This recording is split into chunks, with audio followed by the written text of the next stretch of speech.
ಓಂ ಶಾಂತಿ. ಭಾರತದ ಪ್ರಾಚೀನ ರಾಜಯೋಗ, ಅದನ್ನು ನಾವು ಕಲಿಯುವ ಮುಂಚೆ ಯೋಗದ ಪರಿಭಾಷೆ ಏನು, ಯೋಗದ ಮಹತ್ವ, ಯೋಗ ಅಂದರೇನು, ಅನೇಕ ಪ್ರಶ್ನೆಗಳು ನಮ್ಮಲ್ಲಿ ಬರುತ್ತವೆ.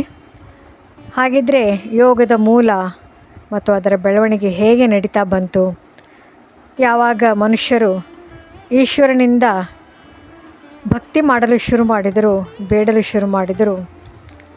ಯೋಗವು ಮನುಷ್ಯರಿಗೆ ಅದು ಈಶ್ವರನ ಭಗವಂತನ ಮೂಲಕ ಪ್ರಾಪ್ತಿಯಾದಂತಹ ಒಂದು ವರದಾನ ಆಗಲಿ ಅಥವಾ ಒಂದು ಭವಿಷ್ಯವಾಣಿ ಅಂತ ತಿಳಿಯಿರಿ. ಯಾಕೆಂದರೆ ಈಶ್ವರಿಯ ಜ್ಞಾನದಂತೆಯೇ ಈ ಯೋಗದ ಗುಹ್ಯ ರಹಸ್ಯವು ಕೂಡ ಅಷ್ಟೇ ಮಹತ್ವದ್ದಾಗಿದೆ. ಕಲಿಯುಗದಲ್ಲಿ ಅಂತ್ಯದ ಸಮಯದಲ್ಲಿ ಪರಮಾತ್ಮ ಧರೆಗೆ ಅವತರಣೆ ಮಾಡಿ ಬಂದು ರಾಜಯೋಗವನ್ನು ಮನುಷ್ಯಾತ್ಮರಿಗೆ ಕಲಿಸಿಕೊಡುತ್ತಾನೆ. ಏಕೆಂದರೆ ಯೋಗಾಭ್ಯಾಸಕ್ಕೆ ಅಗತ್ಯವಾದ ಸಬ್ಜೆಕ್ಟ್ಗಳು, ವಿಷಯ ಆತ್ಮ ಅಂದರೆ ಯಾರು, ಪರಮಾತ್ಮ ಯಾರು, ಈ ಒಂದು ವಿರಾಟ ನಾಟಕ, ಸೃಷ್ಟಿ ನಾಟಕ, ಇವುಗಳ ಸತ್ಯ ಪರಿಚಯ ಬೇಕು, ಪೂರ್ಣ ಜ್ಞಾನ ಬೇಕು.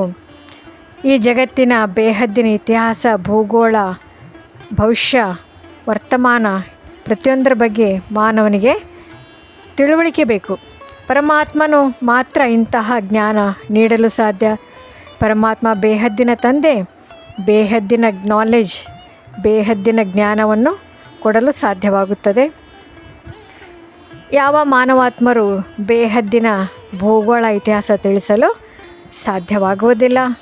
ಆದ್ದರಿಂದಲೇ ಪರಮಾತ್ಮನಿಗೆ ಜ್ಞಾನ ಸಾಗರ, ಜ್ಞಾನೇಶ್ವರ, ಮುಕ್ತಿದಾತ, ಜೀವನ್ ಮುಕ್ತಿದಾತ, ವಿಧಾತ ಎಂದು ಕರೆಯುತ್ತಾರೆ. ಹಾಗಿದ್ರೆ ಪರಮಾತ್ಮನಿಗೂ ಯೋಗೇಶ್ವರ ಎಂಬ ಹೆಸರು ಕೂಡ ಇದೆ. ಅಂದರೆ ಪರಮಾತ್ಮನು ಈಶ್ವರೀಯ ಜ್ಞಾನ, ಈಶ್ವರನಿಂದ ಕೊಡಲ್ಪಟ್ಟ ಜ್ಞಾನ, ಈಶ್ವರೀಯ ಜ್ಞಾನ ಮತ್ತು ಯೋಗದ ಮೂಲ ಕಾರಣ, ಮೂಲ ರಹಸ್ಯ ಪರಮಾತ್ಮನಿಂದ ಮಾತ್ರ ತಿಳಿಯಲು ಸಾಧ್ಯ. ಆತ್ಮಗಳು ಶುದ್ಧ ಆಗಬೇಕು, ಪವಿತ್ರ ಆಗಬೇಕು ಮತ್ತು ಸತ್ಯುಗದ ಸ್ಥಾಪನೆ ಅಂದರೆ ಸ್ವರ್ಗದ ಸ್ಥಾಪನೆ ಕಾರ್ಯ ಈಶ್ವರ್ಯ ಮಿಷನ್ನಿಂದ ನಡೀತಾ ಇದೆ. ಅಂದರೆ ಪರಮಾತ್ಮನೇ ಈ ಒಂದು ಕಾರ್ಯವನ್ನು ಮಾಡಿಸುವಂಥವನು ಪರಮಾತ್ಮ ಆಗಿದ್ದಾನೆ. ಹಾಗಿದ್ರೆ ಪರಮಾತ್ಮ ಶಿವನು ಬೋಧಿಸಿದ ಯೋಗವು ಪ್ರಾಯಲೋಪವಾಗಿ ಬಿಡುತ್ತದೆ. ಯಾಕೆಂದರೆ ದ್ವಾಪರಯುಗದಲ್ಲಿ ಸತ್ಯ ಈಶ್ವರ್ಯ ಜ್ಞಾನವಿಲ್ಲದಿರುವ ಕಾರಣ ಆ ಸಮಯದಲ್ಲಿ ಅನೇಕ ಋಷಿಮುನಿಗಳು ಅಂದರೆ ವಶಿಷ್ಠರು, ಪತಂಜಲಿಯವರು ಮುಂತಾದ ವಿದ್ವಾಂಸರು ಅವರದೇ ಆದ ಒಂದೊಂದು ರೀತಿಯ ಯೋಗದ ಬಗ್ಗೆ ಬೋಧನೆಯನ್ನು ಬೋಧಿಸಲಾಯಿತು.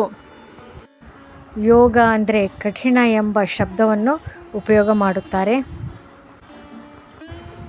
ಕಾಲಕ್ರಮೇಣ ದ್ವಾಪರ ಯುಗ ಜರುಗಿದಂತೆ ಯೋಗದ ಶಬ್ದವು ಅನೇಕ ರೀತಿಯಾಗಿ ಅದು ವ್ಯತ್ಯಾಸವನ್ನು ತೆಗೆದುಕೊಂಡಿತು. ಅಂದರೆ ಶಾರೀರಿಕವಾಗಿ ಕೆಲವು ಆಸನಗಳು ಯಾವುದು ಅಂದರೆ ಪ್ರಾಣಾಯಾಮ, ನಿಯಮ, ಸಂಕಲ್ಪಗಳ ನಿಯಂತ್ರಣ ಮತ್ತು ಧ್ಯಾನ, ಸಮಾಧಿ, ತಪಸ್ಸು, ಹೀಗೆ ಅನೇಕ ಪ್ರಕಾರ ಪ್ರಯೋಗವಾಗುತ್ತಾ ಯೋಗದ ಶಬ್ದವು ಅನೇಕರು ಅನೇಕ ಬಗೆಯಲ್ಲಿ ತಿಳಿಸುತ್ತಾರೆ. ಹಾಗಿದ್ರೆ ಶಾರೀರಿಕವಾಗಿ ಮಾಡುವಂತಹ ವ್ಯಾಯಾಮಗಳು, ಯೋಗಾಭ್ಯಾಸಗಳು ಅವೆಲ್ಲವೂ ಸಹ ಹಠಯೋಗ ಎಂದು ಹೆಸರಿದೆ. ಅಂದರೆ ಹಠದಿಂದ, ಛಲದಿಂದ ಮಾಡುವಂಥ ಯೋಗಕ್ಕೆ ಹಠಯೋಗ.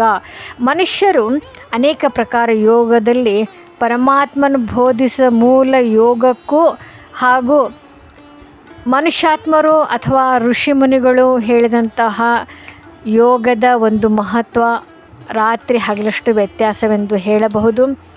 ನಾವು ಇಲ್ಲಿ ಒಂದು ವಿಷಯ ಮನದಟ್ಟ ಮಾಡಿಕೊಳ್ಳಬೇಕಾಗಿದೆ.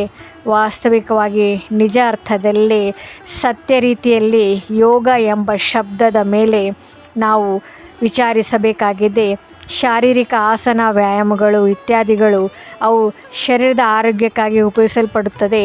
ಏಕೆಂದರೆ ಈ ಅಭ್ಯಾಸಗಳಿಂದ ಪರಮಾತ್ಮನೊಟ್ಟಿಗೆ ನಾವು ಬುದ್ಧಿಯೋಗವನ್ನು ಬೆಳೆಸಲು ಆಗುವುದಿಲ್ಲ. ಏಕೆಂದರೆ ರಾಜಯೋಗ ಮಾಡಲು ನಮ್ಮ ಬುದ್ಧಿ ಮತ್ತು ಮನಸ್ಸು ನಿಯಂತ್ರಣದಲ್ಲಿರಬೇಕಾಗುತ್ತದೆ. ಹಾಗಿದ್ದರೆ ಮಾನಸಿಕವಾಗಿ ನಾವು ನಿಯಂತ್ರಣ ಉಂಟು ಮಾಡಬೇಕು. ಅದಕ್ಕೋಸ್ಕರ ಆಧ್ಯಾತ್ಮಿಕ ಜ್ಞಾನ ನಮ್ಮ ಜೀವನದ ಶ್ರೇಷ್ಠ ಗುರಿಯಾಗಬೇಕು. ಪರಮಾತ್ಮನ ಪರಿಚಯ ಪಡೆಯಬೇಕು.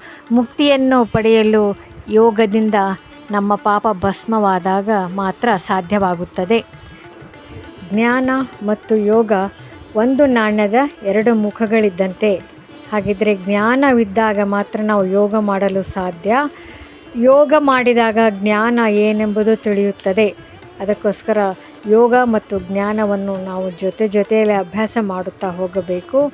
ಆಗ ನಾವು ರಾಜಯೋಗ ಕಲಿಯಲು ಸಾಧ್ಯವಾಗುತ್ತದೆ.